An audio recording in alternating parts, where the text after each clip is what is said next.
sejauh ini sudah pada tahapan modul 1.4.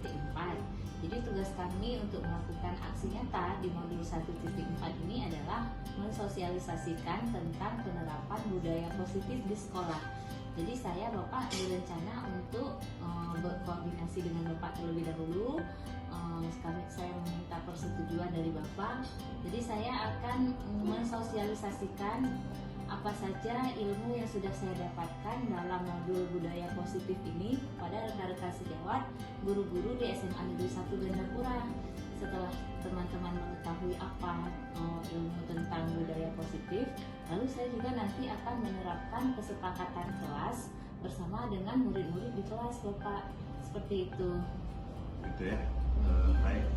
Nah, sebagai jalan penggerak, saya sangat mendukung pelaksanaan sosialisasi asesmen modul berapa tadi? Modul 1.4 tentang budaya positif. Tentang budaya positif yang akan nantinya diterapkan di sekolah kita. Dan saya juga sangat mendukung bagaimana ilmu yang sudah Ibu peroleh itu untuk diimbaskan kepada guru-guru kita semuanya yang ada di sekolah kita ini.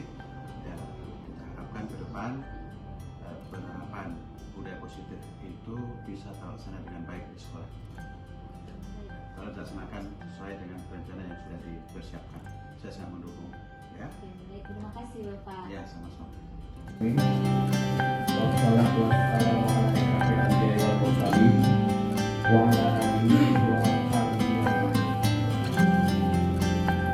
Pertama-tama marilah sama-sama kita ucapkan puji dan syukur kepada Allah Subhanahu wa taala.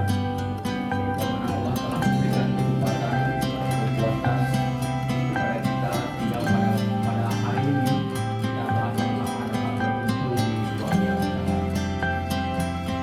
sederhana ini untuk mengikuti proses Ibu, Bapak Wakil Kepala Sekolah serta bapak-bapak dan ibu-ibu semuanya yang mengajak dalam berbagai ilmu pengetahuan.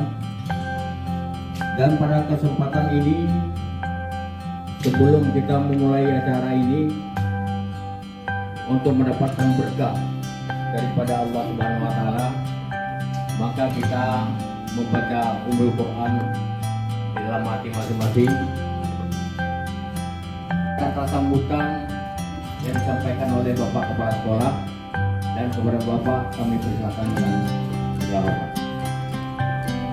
Alhamdulillah, puji syukur kepada Allah Subhanahu wa taala, kita diberikan kesehatan, kesempatan sehingga kita dapat berkumpul di ruangan yang sederhana ini. Kemudian selawat dan salam sama-sama kita sampaikan kepada Nabi kita Muhammad SAW, kepada keluarga beliau dan pertama yang kami hormati Ibu pengawas kita, Ibu Bidani yang sudah hadir bersama kita pada hari ini. Kemudian yang kita hormati Bapak Jamaluddin juga sebagai pengawas sekolah pembina yang sudah hadir. Bapak Ibu semuanya, dalam kesempatan ini saya ingin menyampaikan beberapa hal, yaitu kegiatan diseminasi penerapan budaya positif di lingkungan sekolah kita. Ini kenapa kita laksanakan? Karena ini perlu suatu kegiatan yang mengimbaskan informasi-informasi penting terhadap perubahan daripada sistem yang akan kita laksanakan di sekolah kita. Itu perubahan daripada kurikulum. Itu kami dapat kepada kurikulum. Assalamualaikum warahmatullahi wabarakatuh. Alhamdulillah, puji dan syukur kita kepada Allah. Pada hari yang berbahagia ini, saya diberi kesempatan untuk mendiseminasikan, mengimbaskan ilmu pengetahuan yang kami dapat selama sudah 3 bulan ya Ibu ya. Kita sudah 3 bulan di guru penggerak. Jadi hari ini Allah kasih saya kesempatan dan memberikan kita semua kesehatan dan juga kesempatan sehingga pada hari ini kita sama-sama dapat berkumpul di ruangan ini untuk mendengarkan apa saja selama ini informasi yang sudah kami dapatkan di program Guru Penggerak Angkatan 7 ini. Jadi minta untuk melakukan aksi nyata, melakukan diseminasi, mengimbaskan informasi yang ada di modul 1.4 kepada Bapak dan Ibu, teman-teman saya di SMA Negeri 1 Gandapura tentang budaya positif dan penerapannya di lingkungan sekolah. Salawat beriringan salam, mari sama-sama kita sampaikan ke Nabi Muhammad SAW. Beliaulah yang membawa kita dari alam jahiliyah ke alam yang ilmu pengetahuan. Jadi Bapak sekolah, Bapak Saiful Bahri, penghormatan saya kepada Bapak dan Ibu Wakil Kepala Sekolah, yang saya hormati juga teman saya hari ini hadir bersama saya. Nanti jika dalam penyampaian saya ada yang kurang, ada yang keliru, mungkin Ibu Safrina dari SD 8 Makmur bisa ikut membantu. Dan yang sangat saya banggakan Bapak dan Ibu, teman-teman seperjuangan saya di SMA Negeri 1 Gandapura ini, sama-sama kita berjuang untuk mencerdaskan anak bangsa, sama-sama kita berjuang untuk mendidik generasi emas masa depan. Bapak dan Ibu, sebelum saya mulai diseminasi ini, saya berdiri di hadapan Bapak Ibu bukan sebagai narasumber. Saya hanya sharing informasi saja. Jadi saya mohon maaf sebelumnya jika nanti dalam penyampaian itu banyak kekurangannya. Kami hanya diminta mengimbaskan ilmu yang sudah kami dapatkan selama 3 bulan kami berjuang di Guru Penggerak ini. Jadi Bapak dan Ibu, dengan adanya informasi ini nanti apa yang saya dapatkan selama ini mudah-mudahan yang positifnya juga akan Bapak dan Ibu dapatkan juga. Ya, seperti yang dikatakan Ibu Bidani tadi, Bapak Kepala Sekolah, bahwa jadi hari ini saya hanya menyampaikan apa yang sudah disampaikan ke saya. Jadi mohon maaf sekali jika nanti dalam penyampaian banyak kekurangannya. Baik Bapak dan Ibu, kita langsung ke materi pada hari ini. Jadi Bapak dan Ibu, kami di Guru Penggerak itu modul terakhir di modul 1 itu ada materinya tentang budaya positif. Jadi bagaimana membudayakan hal-hal yang positif yang selama ini ada yang sudah ada yang belum ada di sekolah kita. Jadi memang banyak sekali tagihan di Guru Penggerak ini ya, seperti yang dikatakan Ibu tadi harus 3 subuh ngerjain tugas. Tak terasa sudah azan subuh, itu sudah jadi kebiasaan kami akhir-akhir ini, dan awal-awalnya capek, memang awal-awalnya mengeluh, tapi sudah 3 bulan ya Bu Safrina kita menikmatinya saja. Gitu, mudah-mudahan 3 bulan lagi, sisanya ada 3 bulan lagi, insya Allah bisa kami selesaikan dengan baik. Bapak dan Ibu juga nanti bisa mendaftar di angkatan berikutnya. Insya Allah kami siap membantu bagi Bapak dan Ibu yang mau mendaftar sebagai calon guru penggerak, semampu kami nanti kami bantu. Baik, kita akan lihat apa budaya positif yang ada di modul 1.4. Nah, Bapak dan Ibu, sebelum kita masuk ke materi, jadi kita sepakati dulu. Nah, jika nanti ada yang tidak disetujui, maka kita hilangkan seperti itu. Nah, dengan anak-anak juga seperti itu Bapak dan Ibu. Jadi kita nanti mengawali pembelajaran dengan membuat keyakinan kelas. Jadi yang pertama keyakinan kelasnya, HP-nya minta tolong modenya silent. Boleh ya Bapak dan Ibu ya, di silent kan ya. Nah, yang kedua, nanti dalam penyampaian saya itu ada hal-hal yang bertanya seperti itu. Bagaimana Bapak dan Ibu? Boleh? Boleh ya. Nah, lalu materi kita pada hari ini tentang budaya positif, saya sangat yakin nanti akan terjadi pro dan kontra, akan terjadi perdebatan ya, banyak hal yang sebenarnya tidak sesuai dengan hati nurani kita, tapi harus kita jalankan, dan begitulah seharusnya adanya. Nah, jadi kita nanti dalam menyampaikan pendapat, alangkah lebih baiknya kita saling menghargai pendapat. Boleh ya Bapak dan Ibu ya. Oke, yang keempat, saya mohon ketika mengikuti acara ini tertib, tidak keluar masuk dulu sebentar. Boleh Bapak dan Ibu? Nah, Bapak dan Ibu, ada filosofi Ki Hajar Dewantara. Apakah tujuan pendidikan menurut Ki Hajar Dewantara? Jadi Bapak pendidikan ya, Ki Hajar Dewantara itu menyampaikan bahwa pendidikan yaitu menuntun segala kekuatan kodrat yang ada pada anak-anak itu agar mereka sebagai manusia dan anggota masyarakat dapat mencapai keselamatan dan kebahagiaan yang setinggi-tingginya. Jadi itu filosofi pendidikan menurut Ki Hajar Dewantara. Nah, Bapak Ki Hajar Dewantara menjelaskan bahwa dasar pendidikan anak itu berhubungan dengan kodrat dan bentuk lingkungan di mana anak itu berada, sedangkan kodrat zaman berkaitan dengan isi dan irama. Bapak dan Ibu, SMA Gandapura ini kita berada di pinggiran laut ya. Jadi kita dekat dengan pantai ya. Jadi mayoritas anak-anak kita itu berada dari pinggiran pantai gitu ya. Jadi anak-anak pesisir itu akan beda karakternya dengan anak-anak yang ada di perkotaan. Jadi alam sekitar mereka, tempat tinggal mereka itu mempengaruhi bagaimana karakter si anak itu. Jadi kita selama ini sering sekali mengeluh dengan kebiasaan anak yang berbagai macam. Ada yang negatif, ada yang positif. Dan sebagian besar faktor yang mempengaruhinya adalah lingkungan alamnya. Mereka tinggal di mana? Karena lingkungan alamnya berbeda, kondisi lingkungan sekitar mereka berbeda. Nah, setiap anak itu unik tentunya ya kan. Nah, sedangkan kodrat zaman teknologi canggih seperti ini, itu anak-anak bermain dengan yang namanya teknologi. Jadi peraturan kita seringkali bilang tidak boleh membawa HP ya kan di sekolah, tapi banyak anak-anak yang tetap kekeh bawa HP walaupun secara sembunyi-sembunyi. Nah, mereka memanfaatkan HP itu bukan hanya untuk hal yang negatif, tapi banyak juga yang positifnya. Dan pengalaman saya sebagai guru, saya banyak juga belajar dari anak-anak tentang kemajuan zaman dan teknologi ini. Kadang-kadang ada hal yang kita tidak tahu, mereka sudah lebih duluan tahu daripada kita. Jadi nggak bisa kita samakan lagi dengan zaman dulu ya.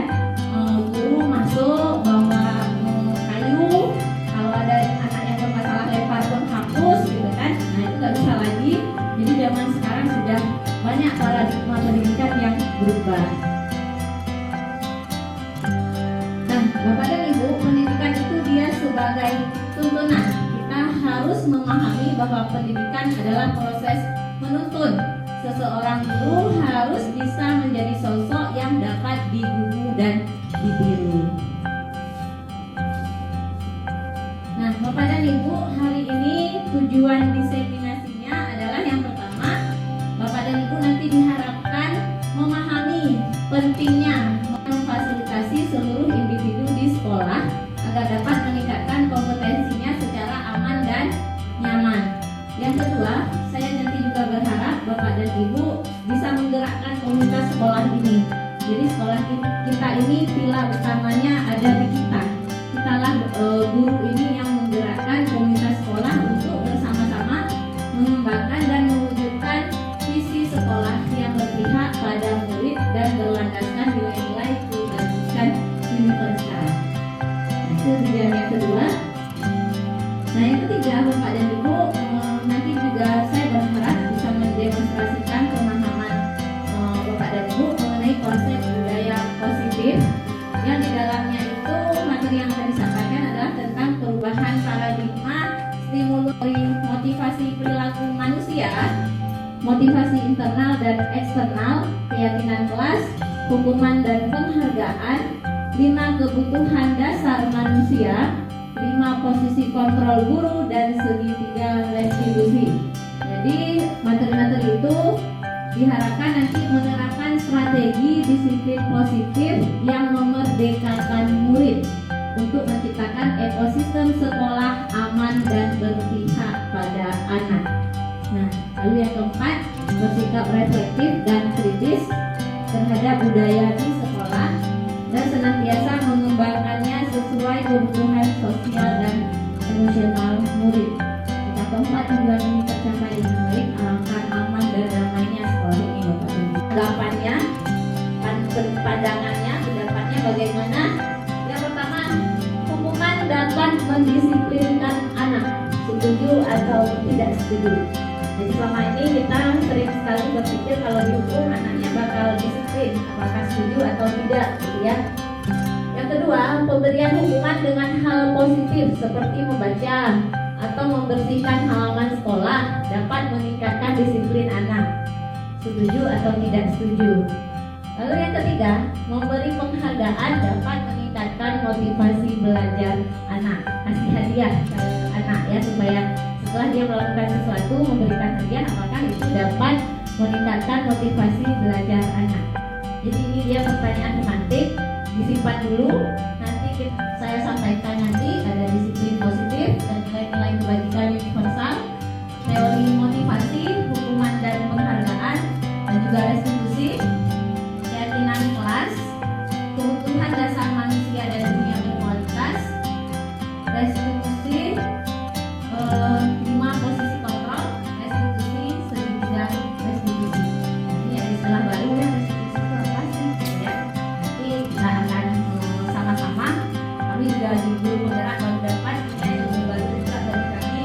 Kalau hukuman mungkin kita sudah tahu, konsekuensi kita sudah tahu, restitusi apa ya, gitu ya. Baik, nanti kita akan lihat. Baik, Bapak dan Ibu, apakah makna budaya positif? Apa contoh penerapan positif yang telah kita terapkan? Nah, Bapak dan Ibu, budaya positif di sekolah yaitu nilai-nilai dan kebiasaan-kebiasaan di sekolah yang berpihak pada peserta didik agar mereka dapat berkembang menjadi pribadi yang kritis, penuh hormat, dan bertanggung jawab. Jadi pendidikan itu tujuannya untuk kesejahteraan murid, kebahagiaan murid yang setinggi-tingginya. Jadi apapun yang kita lakukan itu harus berpihak pada murid. Nah, ada beberapa perubahan paradigma. Ya, jadi kami di Guru Penggerak juga diajak ya untuk merubah mindset kami, merubah paradigma pola pikir kami. Selama ini dan Ibu kami mendapatkan materi ini, terkadang hati nurani kami juga bergejolak. Ya Bu Safrina ya, kita selama ini sudah melakukan A, tapi ternyata yang benar itu B. Jadi kita kadang-kadang jadi introspeksi diri sendiri. Jadi kami di Guru Penggerak juga seperti itu, kita introspeksi diri sendiri bahwa ternyata ada beberapa hal yang bukan seperti itu seharusnya. Nah, jadi itu jadi pelajaran buat diri kami sendiri. Lalu hari ini kami diminta mengajak Bapak dan Ibu juga, ayo kita ubah mindset kita ubah paradigma kita, pola pikir kita dari zaman kolonial sampai ke zaman modern sekarang. Ada hal yang harus diubah. Mungkin seperti itu Bapak dan Ibu. Bapak dan Ibu, anak itu bukan kertas kosong Bapak dan Ibu. Mereka punya tulisan yang samar-samar dan tugas guru adalah menebalkan tulisan itu. Jadi jangan ada berpikir bahwa anak itu ibarat kertas kosong. Kita selama ini begitu mendengarnya ya Bapak dan Ibu ya. Jadi anak itu kertas kosong, kita ngisi. Kalau ada ya anggapan seperti itu ya, kita mengisi, kalau dia benar kita isi, berarti benarlah dia. Makanya kan ada yang dikatakan bahwa mau jadi Yahudi, Nasrani atau Majusi itu tergantung oleh orang tuanya, begitu ya. Jadi anak seperti kertas kosong, begitu dikatakan. Ternyata bukan Bapak dan Ibu. Anak itu bukan tabula rasa, dia bukan kertas kosong. Dia punya bakat dan minat bawaan dari dirinya sendiri, dan tugas kita itu Bapak dan Ibu. Jadi anak bukan tabula rasa. Semua anak terlahir dengan bakatnya masing-masing. Jadi setiap anak itu unik. Mungkin kalau dulu saya pribadi ya Bapak dan Ibu, saya sering kali ngomel sama anak-anak, kamu masa ini aja nggak bisa, bahasa Indonesia aja nggak bisa, ya kan? Atau guru matematikanya kadang-kadang komplain, ini masa rumus ini kamu nggak bisa. Ternyata Bapak dan Ibu, setelah kami mendapatkan informasi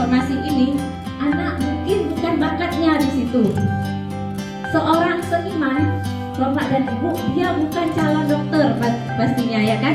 Seorang seniman, bakat seninya yang muncul, bukan bakat eksaknya, bukan bakat penelitinya gitu. Jadi Bapak dan Ibu, filosofi pendidikan Ki Hajar Dewantara yang ketiga yaitu tentang budi pekerti.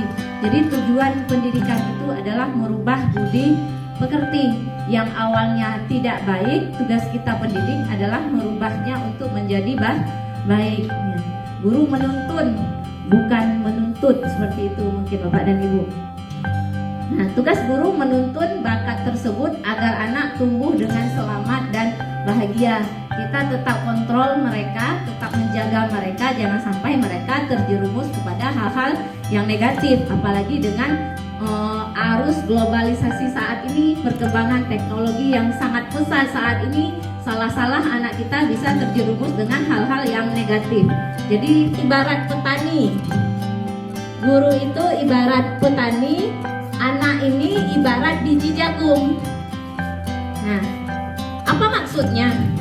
Ya, guru itu ibarat petani, kita nanam. Anak ini ibarat biji jagung.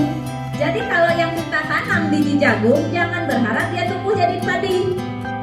Ya, jadi memang dia bijinya jagung. Suatu saat nanti akan tumbuh jagung gitu. Nah, kita petani, kita jaga dia ya kan, kita siram ya kan, jangan sampai ada hama. Kalau ada rumput-rumput liar kita cabutin gitu ya, kita jaga dia supaya nanti tumbuhlah jagung yang berkualitas gitu. Itulah ibaratnya kita guru Bapak dan Ibu. Kita petani, kita jaga dia, kita kontrol dia. Jangan nanti kita tunggu kapan dia akan jadi padi, itu enggak. Si anak dengan bakatnya sendiri, dengan karakter bawaannya sendiri, itu tinggal kita arahkan saja, kita tuntun saja mereka untuk menelusuri bakat dan minatnya sesuai yang dia miliki. Jadi tidak dipaksakan.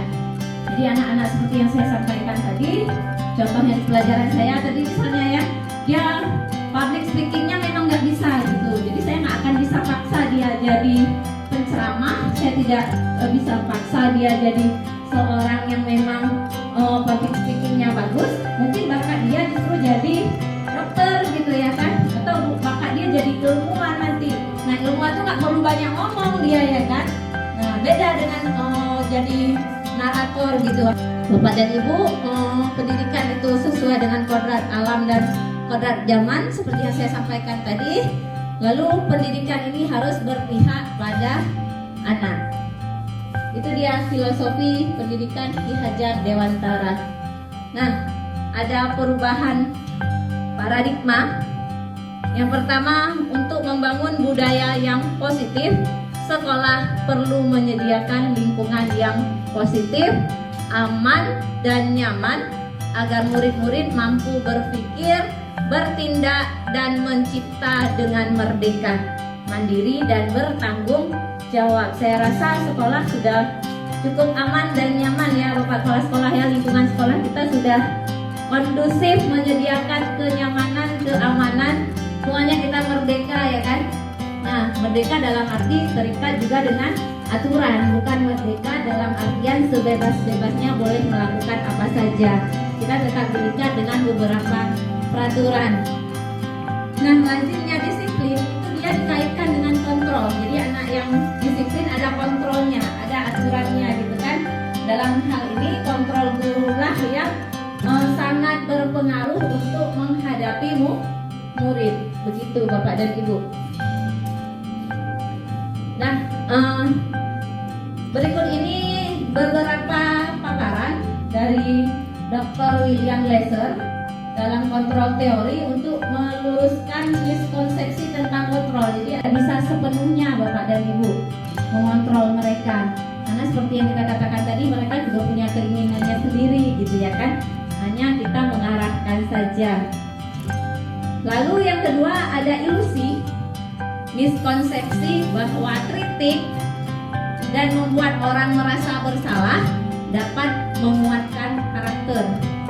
Jadi kritikan ini terkadang baik, terkadang ada efeknya tidak baik juga. Jadi kritikan itu kadang-kadang bukan menguatkan karakter seseorang, justru malah sebaliknya. Lalu ada miskonsepsi yang ketiga bahwa semua penguatan positif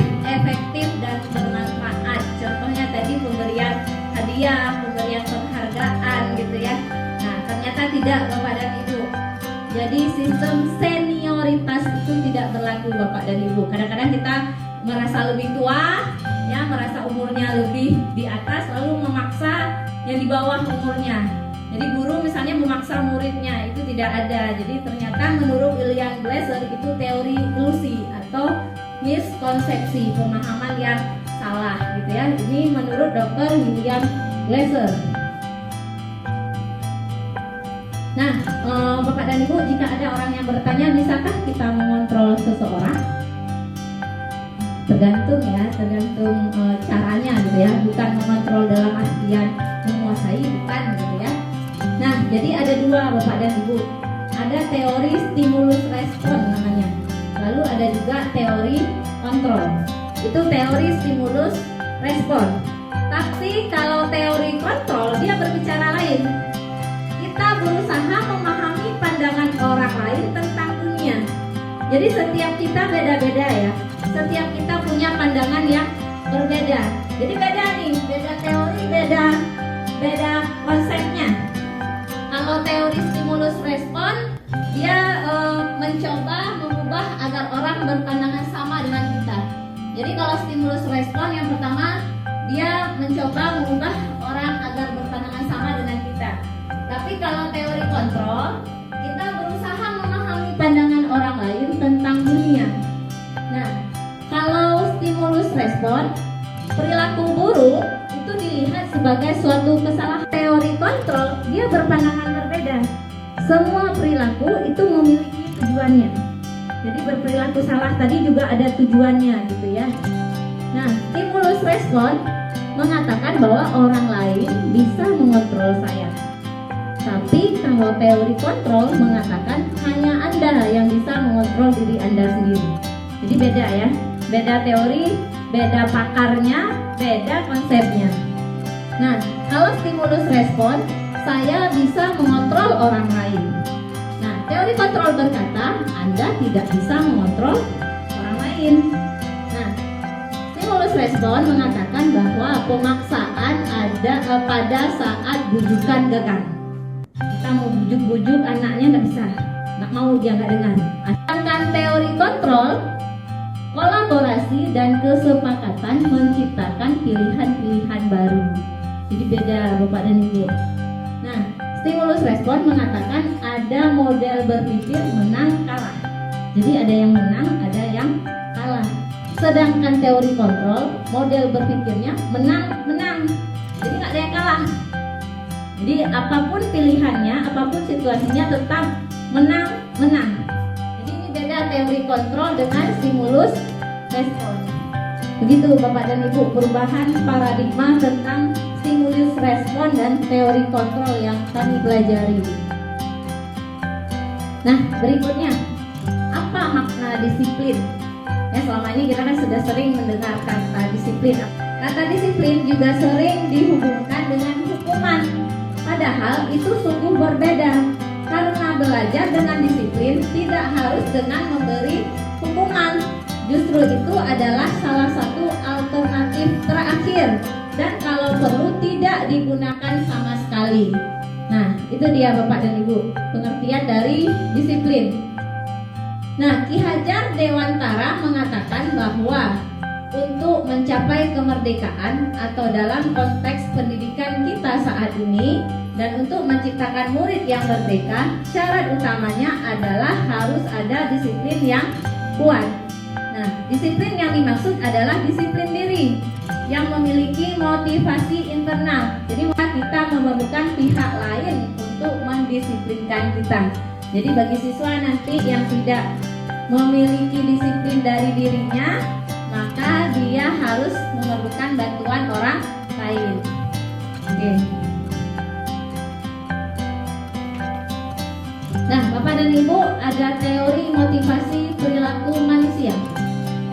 Teori motivasi perilaku manusia, yang pertama, manusia itu cenderung dia menghindari ketidaknyamanan atau hukuman. Jadi motivasinya ini, dia apa yang akan terjadi apabila saya tidak melakukannya.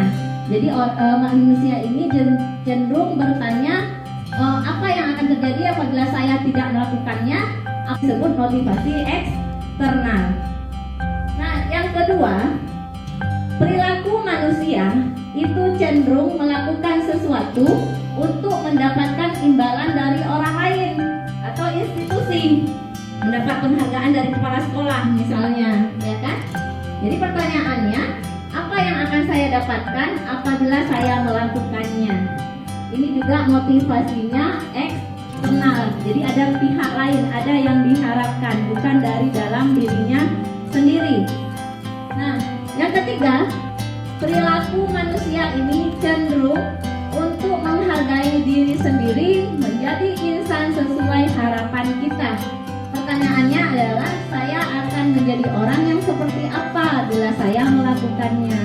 Untuk menghargai dirinya sendiri, bukan pengaruh dari orang lain, menjadi insan sesuai dengan harapan kita, harapan semua orang. Dan inilah yang kita harapkan, Bapak dan Ibu. Jadi bukan melakukan sesuatu karena takut dihukum, atau bukan melakukan sesuatu karena ingin mendapatkan imbalan dari orang lain. Nah, itu dia teori motivasi perilaku manusia. Demikian Bapak dan Ibu, kita lihat berikutnya.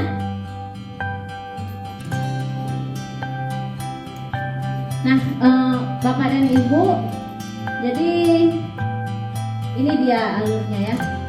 Pertama sekali dimulai dari bulatan yang kecil ini, kita awali budaya positif itu dengan peraturan kelas dulu. Jadi ketika mereka punya peraturan kelas, tertempel di kelasnya, mereka sepakat, mereka setuju, insya Allah pembelajaran pun akan menyenangkan karena sudah sesuai dengan harapan mereka, sudah setuju mereka gitu ya. Jadi saya pernah praktekkan kemarin di kelas 10 IPS 3. Ibu Ayu ya wali kelasnya ya, saya buat kesepakatan kelas dengan mereka. Lama prosesnya, memang lama prosesnya, setuju dan tidak setuju itu lama. Kenapa? Selama ini kita terbiasa dengan peraturan kelas ya. Jadi hari ini diganti dengan nama, nanti peraturan kelas ini beralih jadi keyakinan kelas. Jadi keyakinan kelas ini lebih besar lagi dia.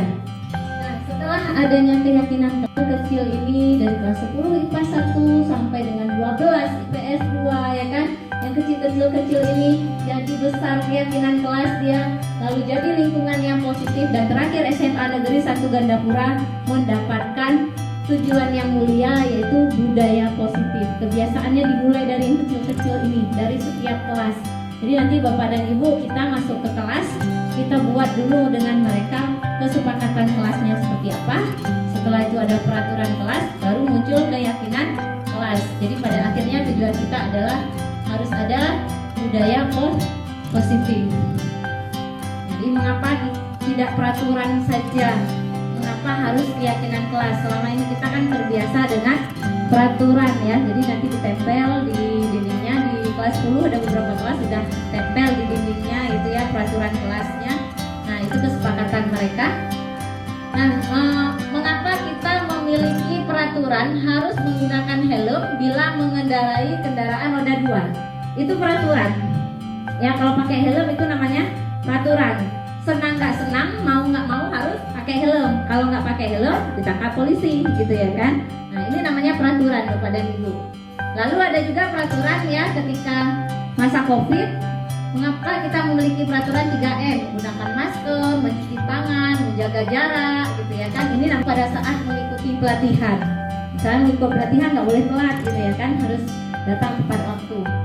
Nah, untuk mendukung motivasi intrinsik, kembali ke nilai-nilai keyakinan lebih menggerakkan seseorang dibandingkan mengikuti serangkaian peraturan. Ini dasarnya. Jadi dibandingkan peraturan, lebih termotivasi dengan keyakinan. Jadi orang lebih tergerak hatinya jika dibuat keyakinan, bukan peraturan, seperti itu. Nah, Bapak dan Ibu, berikutnya ada keyakinan kelas. Keyakinan kelas ini adalah nilai-nilai kebajikan atau prinsip-prinsip universal yang disepakati bersama di kelas kita masing-masing. Jadi anak-anak itu harus menyetujuinya, menyepakatinya secara universal. Nah, menurut Gossen pada tahun 1998 dalam bukunya bahwa suatu keyakinan akan lebih memotivasi seseorang dari dalam atau intrinsik. Jadi seseorang akan lebih bersemangat untuk menjalankan keyakinannya daripada hanya sekedar mengikuti serangkaian peraturan. Nah, pembentukan keyakinan kelas. Keyakinan kelas ini dia bersifat abstrak daripada peraturan yang lebih rinci dan konkret. Jadi kalau peraturan itu rinci sekali gitu ya, buat dalam bentuk yang positif, jadi tidak ada yang negatif. Jadi kami kemarin itu di kelas 10 IPA 3 ada satu kesepakatan, saya ingat bunyinya bahwa yang tidak mengerjakan tugas itu akan diminta membuat surat pernyataan bahwa dia tidak akan mengulanginya lagi. Lalu ada yang jawab, Bu, kayak mana kalau disuruh keliling lapangan aja gitu ya. Nah, itu bukan hal yang positif. Jadi setiap keyakinan kelas harus berbau positif gitu. Jadi hal-halnya harus yang positif, tidak ada yang dirugikan gitu. Nah, keyakinan kelas ini hendaknya dia tidak terlalu banyak sehingga mudah diingat dan dipahami. Nah, semua warga kelas sebaiknya ikut berkontribusi dalam membuat kegiatan kelas melalui kegiatan curah pesan seperti itu. Nah, lalu bersedia meninjau kembali keyakinan kelas dari waktu ke waktu. Jadi kalau nanti dalam pelaksanaan yang menemui kendala, jadi boleh diubah lagi keyakinan kelasnya gitu. Jadi tidak kaku sifatnya. Oke, Bapak dan Ibu. Oke, ini dia contohnya. Jadi ada tindakan guru mencatat 100 kali di dalam buku dengan kalimat saya tidak akan terlambat lagi karena terlambat ke sekolah. Ini contoh dari hukuman. Lalu lari mengelilingi lapangan basket 2 kali karena terlambat hadir di sekolah. Jadi beda antara hukuman dengan konsekuensi.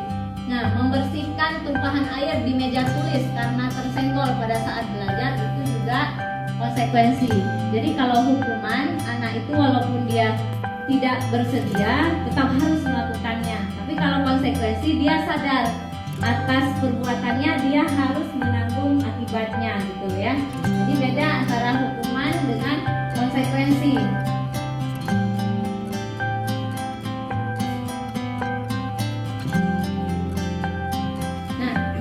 Ini dia Bapak dan Ibu, beda antara hukuman dan konsekuensi. Jadi kalau hukuman ini sesuatu yang menyakitkan harus terjadi, sedangkan konsekuensi ini hanya membuat anak merasa tidak nyaman dalam jangka waktu pendek. Lalu perbedaannya adalah anak membenci kedisiplinan, sedangkan konsekuensi itu anak menghargai disiplin. Kalau hukuman bersifat paksaan, kalau konsekuensi bersifat stimulus dan tanggapan. Nah, kalau hukuman mendorong anak menyakiti diri sendiri, sedangkan konsekuensi mendorong anak agar mudah menyesuaikan diri. Kalau hukuman konsep diri yang buruk, sedangkan konsekuensi konsep diri yang baik. Seperti itu Bapak dan Ibu. Nah, jadi Bapak dan Ibu ada 5 kebutuhan dasar manusia.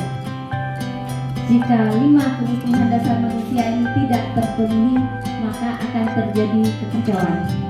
Nah, dan itu kita rasakan dan ada di setiap pribadi manusia manapun. Yang pertama, kebutuhan manusia adalah kebutuhan bertahan hidup. Ya, jadi survival ya. Mereka semua kita akan mengusahakan apapun, akan berupaya untuk mempertahankan hidup kita ya. Semua kita akan melakukan apapun. Kalau misalnya kita nggak punya uang, tapi kita lapar, berarti kita akan berusaha semaksimal mungkin cari uang, cari pinjaman kemanapun supaya kita makan. Itu salah satu contoh. Nah, lalu Bapak dan Ibu, kebutuhan dasar manusia yang kedua cinta kasih.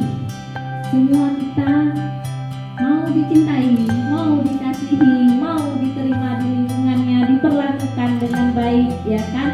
Betul ya, seperti itu ya. Nah, lalu yang ketiga, kebutuhan dasar manusia adalah penguasaan. Sifat dasar manusia itu ada ingin berkuasa, ingin dia lebih dari orang lain, gitu ya. Itu sifat dasar manusia, kebutuhan dasarnya memang seperti itu. Lalu manusia, dia butuh kesenangan. Manusia butuh kesenangan. Gak ada manusia yang mau sedih, gak ada yang mau susah, gak ada. Semua manusia butuh kesenangan. Dan Tuhan dasarnya adalah kebebasan. Jadi ini lumrah dan sangat manusiawi. 5 kebutuhan dasar. Jika salah satu tidak terpenuhi, terjadi kekacauan, terjadi ketimpangan dalam kehidupannya. Nah, ini masih secara umum Bapak dan Ibu, nanti kita lihat contohnya secara detail ya. Ini ada satu contoh kasus. Ada satu contoh kasus dan biasa terjadi. Ini kebetulan saya ambil contohnya di SD. Mungkin Bu Safrina sering mengalaminya, gitu ya. Dan ada Ibu Ani, dia guru kelas 5 di SD Pelita Hati. Sedang bingung menghadapi ulas salah satu murid di kelasnya yang bernama Agus. Beberapa anak telah datang dan mengeluhkan Agus yang seringkali meminta bekal makan siang. Menurut Anda, kira-kira apa alasan Agus melakukan hal itu? Kayaknya ini bukan cuma di SD, di sekolah kita juga ada ya kelakuan anak-anak yang merugikan teman yang lain. Nah, ini dia Bapak dan Ibu jawabannya. Jadi dalam konteks penerapan disiplin positif, Ibu Ani sebaiknya mencari tahu dulu dia. Dia tidak langsung menghukum si Agus, ya kan? Sebaiknya mencari tahu alasan Agus melakukan tindakan tersebut agar kebutuhan mana yang sedang berusaha dipenuhi Agus kita tahu. Karena kita nggak tahu dia kebutuhan mana yang kurang. 5 kebutuhan dasar tadi pasti ada yang kurang sehingga dia membuat kekacauan di kelasnya. Nah, apabila jawaban Agus karena kebutuhannya adalah kebutuhan bertahan hidup. Nah, apabila jawaban Agus karena ia senang temannya jadi memperhatikan dia, cari-cari perhatian tuh sering ya kalau anak-anak di kelas ya Bu ya. Nah, kebutuhannya adalah cinta dan kasih sayang. Jadi kebutuhan yang tidak terpenuhi pada dia adalah kebutuhan untuk diterima. Apabila jawaban Agus adalah dia merasa hebat karena temannya jadi takut dan menuruti keinginannya, maka kebutuhan dari dia yang tidak terpenuhi adalah penguasaan, pengakuan atas kemampuan. Nah, apabila jawaban Agus karena ia merasa bosan dengan bekal yang dibawakan ibunya karena selalu membawakan bekal yang sama, kebutuhannya adalah kebebasan. Nah, apabila jawaban Agus adalah karena iseng aja dan dia menikmati ekspresi wajah temannya yang kesal karena diambil makanannya, kebutuhannya adalah kesenangan. Jadi Bapak dan Ibu, 5 kebutuhan dasar manusia ini jika tidak tercukupi maka akan terjadi kekacauan dan itu terjadi di sekitar kita. Ya, jadi kalau kita tidak diberikan salah satunya pasti akan terjadi pemberontakan gitu ya, terjadi protes gitu ya. Nah, itu manusiawi sekali Bapak dan Ibu.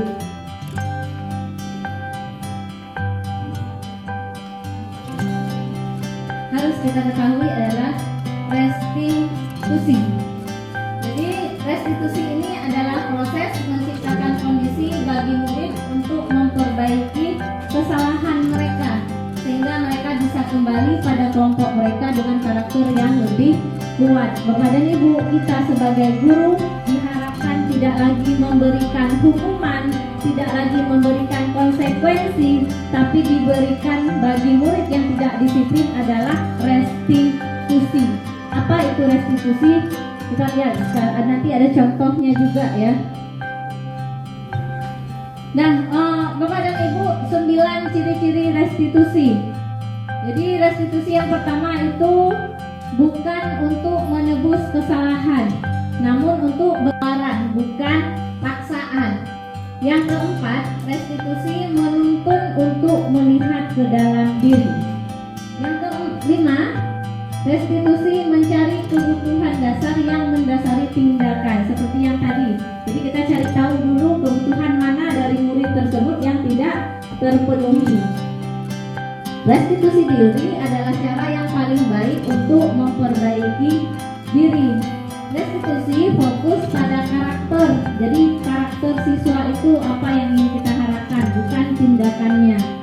Nah, restitusi fokus pada solusi. Restitusi itu dasarnya ini Bapak dan Ibu. Segitiga restitusi. Jadi tahapan pertama menstabilkan identitas. Jadi tahapan yang pertama ketika kita melakukan restitusi pada murid, menstabilkan identitas terlebih dahulu. Lalu apa yang harus kita lakukan di tahapan ini? Yaitu setiap orang pasti pernah melakukan kesalahan. Itu yang kita tanamkan pada murid, bahwa setiap anak memang pernah melakukan kesalahan. Kamu bukan satu-satunya yang pernah melakukan ini. Ini tahapan yang pertama, yaitu menstabilkan identitas. Nah, setelah tahapan ini terpenuhi, murid jadi tahu apa kesalahannya. Lalu yang kedua, naik ke segitiga berikutnya. Pertanyaannya, kamu tentu punya alasan mengapa melakukan itu. Adakah cara yang lebih efektif untuk mendapatkan apa yang kamu butuhkan? Ya, ini sisi yang kedua. Sisi yang ketiga, menanyakan keyakinan. Nah, di sini nilai-nilai apa yang telah kita sepakati. Jadi kita tanya sama murid berhubungan dengan kesepakatan kelas tadi, mana yang mereka langgar gitu ya. Nah, kamu ingin menjadi orang yang seperti apa? Jadi ini Bapak dan Ibu tahapannya, kita memotivasi murid kita itu secara internal. Jadi dia diminta untuk menyadari sendiri kesalahannya. Nah, jadi tidak memberi hukuman atau konsekuensi. Nah, yaitu Cut Putri Ramadhani.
lanjut masuk kelas, belajar yang rajin supaya jadi anak yang sukses ya. Makasih ya Bu.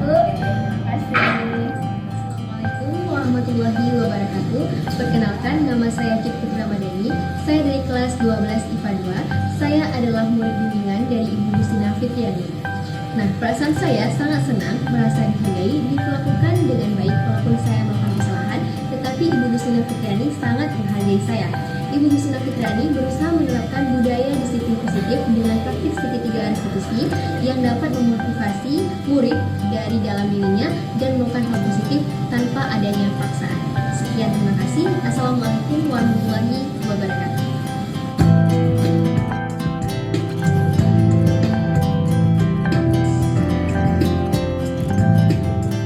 Di sini saya ingin menanggapi tentang tabula rasa tadi ya. Juga ada kaitannya dengan hadis Nabi yang berkenaan dengan anak yang baru lahir. Tetapi kalau kita lihat atau yang sering kita dengar tentang hadis tersebut, yaitu berkenaan dengan dosa saja ya, tidak menyangkut dengan karakter dan sifat anak. Dan kemudian selanjutnya yang berkenaan dengan kegiatan kita hari ini nampaknya itu ke Merdeka Belajar. Sementara kita lihat di kelas 1 belum dekat ke arah itu. Ada kita guru yang seakan-akan memasakkan kehendak kepada anak supaya mengikuti kemauan guru. Nah, kemudian dari saya ini, apakah bisa diklarifikasi kembali tentang sikap kami yang guru mengajar khusus di kelas 10? Ini kami mohon kejelasan kepada Ibu Guru Penggerak. Terima kasih. Assalamualaikum warahmatullahi wabarakatuh.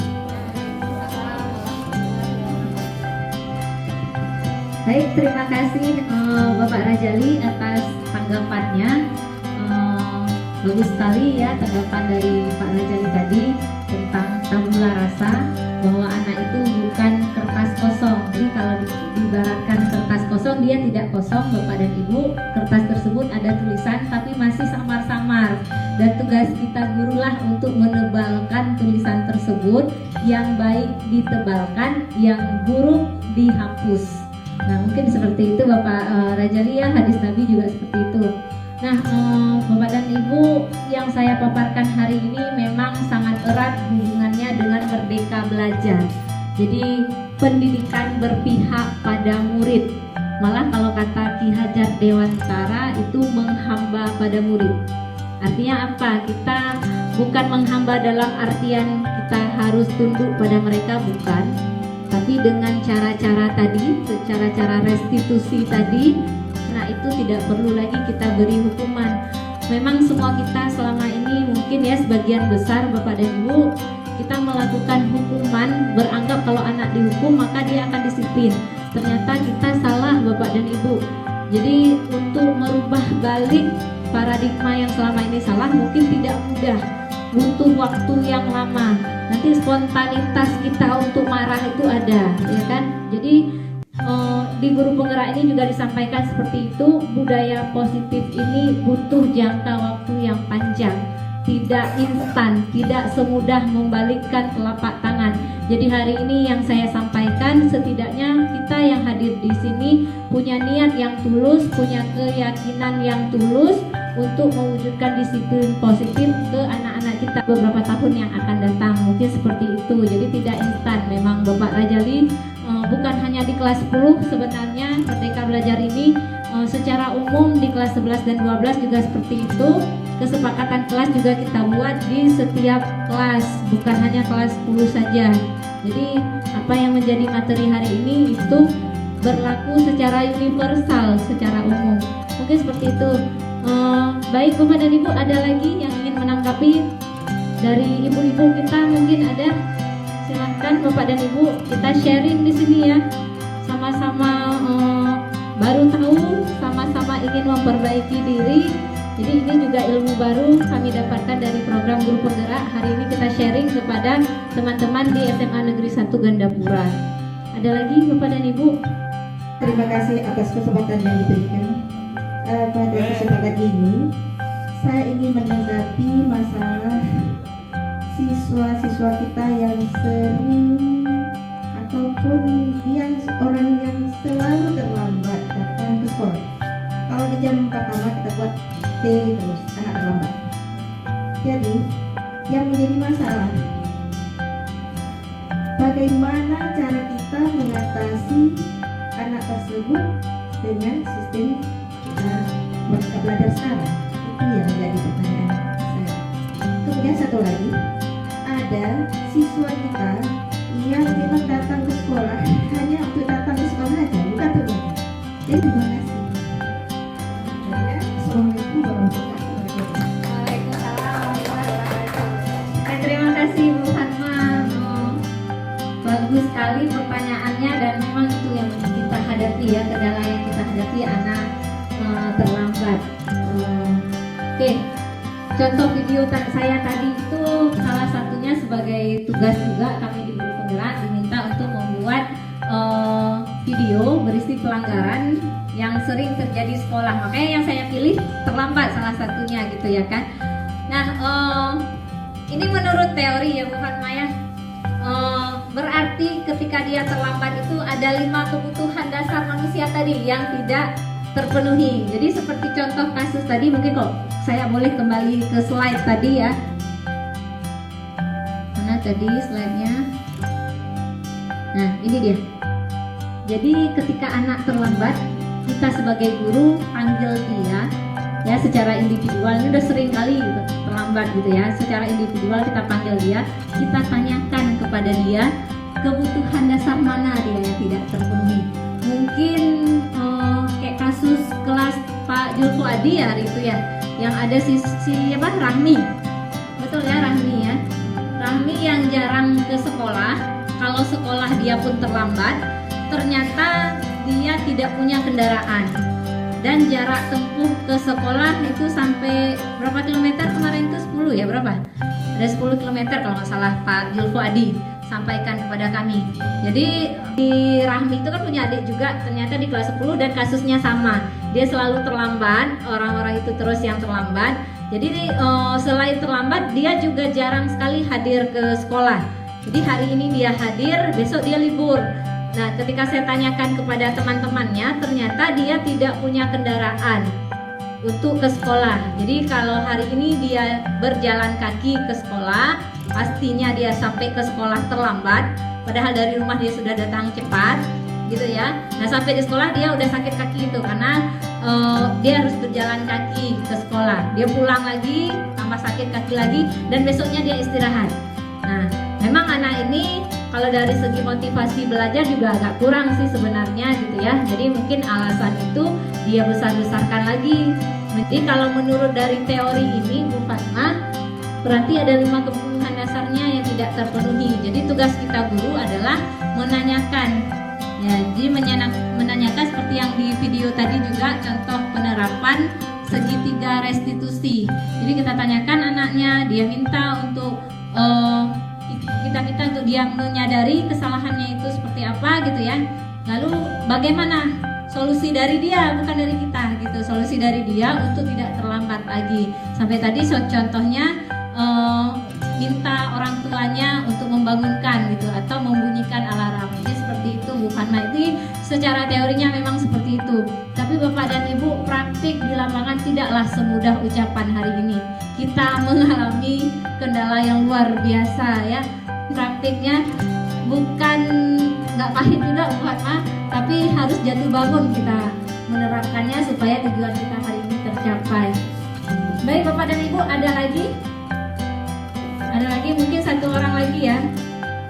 Satu orang lagi ada yang mau menanggapi? Gimana Bu Fatma?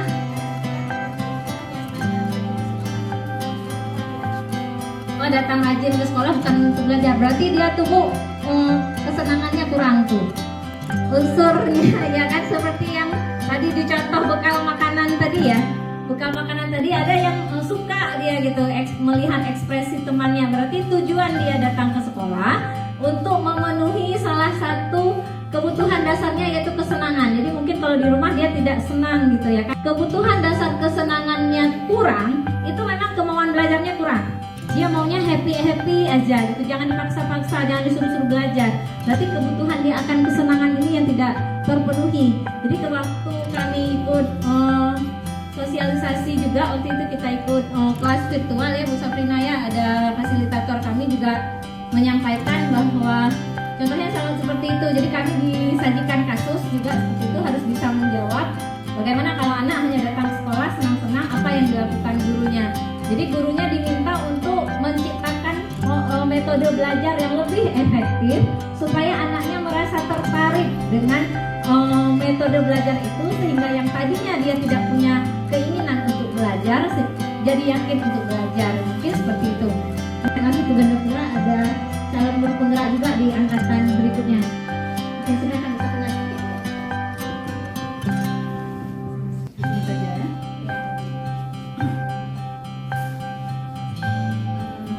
Assalamualaikum warahmatullahi wabarakatuh. Senang bisa bergabung dengan Bapak dan Ibu ini, walaupun saya guru SD, tapi saya juga berlomba-lomba ikut di guru penggerak. Depannya nanti Ibu sini juga mensulat. Banyak sekali pengalaman yang kita dapatkan di guru penggerak ini Bapak Ibu.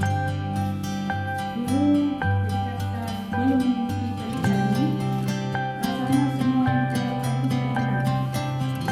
Memberi hukuman tapi guru itu salah satu cara untuk menerapkan budaya disiplin di sekolah. Tetapi seiring kita kami dengan guru Sina bergelut di program guru penggerak ini, ternyata hampir semua tindakan kita terhadap siswa-siswa kita itu, apalagi saya bersih, itu luar biasa caranya. Semoga dengan ilmu yang diberikan, pengalaman program dan guru penggerak ini, semua kita guru nantinya lebih bisa dewasa dan bijaksana dalam bersikap dengan anak didik, sehingga nanti ke depannya mereka dengan budaya positif, dengan nilai-nilai dan peran kita sebagai seorang guru penggerak, niscaya mereka akan menjadi generasi emas yang akan hadir, yang akan menjadi pewaris budaya kita nanti di masa yang akan datang.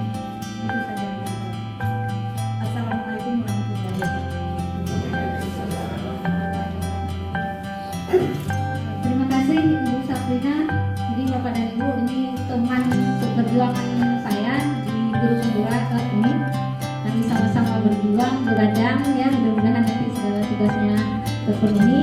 Jadi saya juga berharap Bapak dan Ibu, dari apa yang kami imbaskan hari ini, transfer ilmu yang saya lakukan hari ini, informasi yang kami dapatkan dari pendidikan guru penggerak ini memberikan manfaat yang positif ya, sehingga budaya positif di SMA Negeri 1 Gandapura dapat terwujud dengan baik. Saya mohon maaf Bapak dan Ibu jika dalam penyampaian saya tadi masih banyak kekurangan ya, masih banyak yang tidak sesuai. Saya akan berusaha memperbaiki diri. Kami di sini juga masih belajar, ilmu kami masih jauh dari harapan. Terima kasih atas perhatiannya. Mohon maaf waktunya tersita cukup lama hari ini. Terima kasih banyak Bapak dan Ibu atas perhatian dan kerjasamanya. Assalamualaikum warahmatullahi wabarakatuh. Walaupun sudah berakhir acara, namun Bapak Ibu jangan pulang dulu, karena khawatir nanti tidak akan sampai ke rumah Ibu lemas. Nanti kita selesaikan ini dulu, baru pulang bersama-sama nanti. Oleh karena itu, saya akhiri wabillahi taufiq wal hidayah. Wassalamualaikum warahmatullahi wabarakatuh. Assalamualaikum warahmatullahi wabarakatuh. Bapak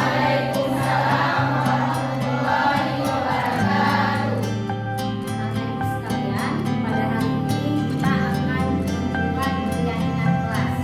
Jadi keyakinan kelas itu adalah sebuah kesepakatan yang kita sepakati bersama di kelas ini, yang tidak merugikan siapapun tentang proses pembelajaran kita.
beliau berusaha menerapkan praktik segitiga rituasi dalam budaya positif, menghargai pendapat kami walaupun kami sering melakukan kesalahan.